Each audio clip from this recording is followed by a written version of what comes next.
Баршаңызға сәлем, сіздермен бірге Гүлфия. Бүгін өте дәмді баклажаннан салат дайындаймыз. Ол үшін бізге әрине баклажан қажет. Мен осындай бір баклажан алдым. Және баклажанды видеода көрсетілгендей ұзынша етіп тураймыз.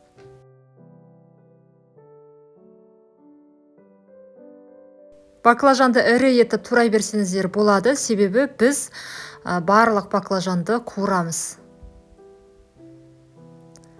Осы туралған баклажанды ыдысқа салып,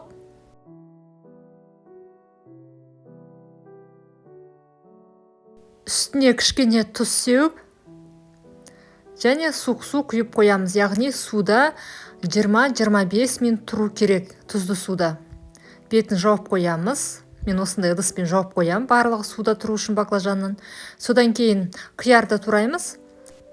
Қиярды да ұзынша етіп тураймыз. Бұл салатқа мен 2 қияр қостым. Салатқа қажетті барлық ингредиенттерді осы видеоның астына жазып қоямын. Яғни бұл салаттың мөлшері 2 тарелкаға қоюға жетеді. Барлық қиярды тураймыз. Содан кейін болгар бұрышын тураймыз. Мен тек болгар бұрышының жартысын ғана қостым. Үлкен болғандықтан, және кез келген болгар бұрышын қоса берсеңіздер болады. Мен қызыл түстісін алдым. Содан кейін қызанақ қосамыз. Бұл салатқа мен 2 қызанақ қостым. Яғни осындай кішірек 2 қызанақ қостым. Қызанақты да видеода көрсетілгендей тураймыз. Осы каналымда түрлі салаттардың рецептілерімен бөлісемін. Барлық рецептілерді каналыма тіркеліп көрсеңіздер болады. Яғни тіркелу үшін осы видеоның астына подписаться кнопкасын бассаңыздар жеткілікті. Чеснокты сақтап тураймыз. Барлығын турадық. Енді баклажанды салфеткаға салып, толығымен құрғатып аламыз. Яғни су болмау керек баклажанда.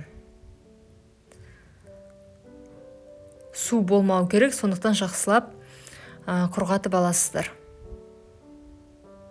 Немесе кептіріп қойсаңыздар да болады.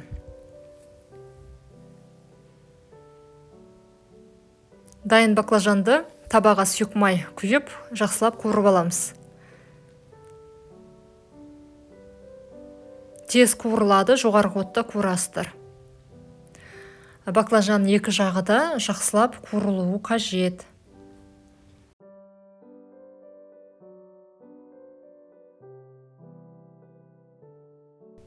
Осылай араластырамыз.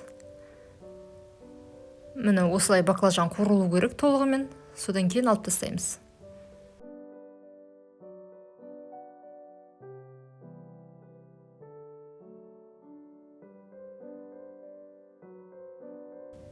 Барлық баклажанды осылай қуырамыз.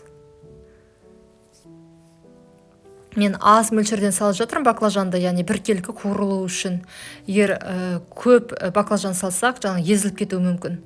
Сондықтан мен осылай шанышқымен 2 жағында аударып, біркелкі қуырылу үшін аздан салып қуырып жатырмын.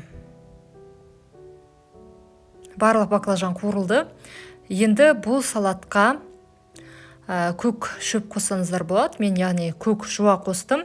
Негізі петрушка, кинза қоссаңыздар да болады. Өте ерекше болып шығады. Міне дайын туралған көкөністерге баклажан, чеснок, қызыл бұрыш, тұз дәміне қарай қосасыздар. Және уксус қосуға болады. 70%-ық бір кішкентай қасық. Бірақ мен өзім уксус қоспадым салатқа. Негізі қоссаңыздар дәмді болып шығады. Көк жуа қосамын және қызып тұрған сұйық майды осы салатқа құясыздар. Жақсылап араластырамыз. Салат өте дәмді болып шығады. Араластырғаннан кейін бір жарты сағатқа, 1 сағатқа тоңазытқышқа алып қойыңыздар. Кішкене суы шығып, дәмі шығады. Баршаңызға ас болсын.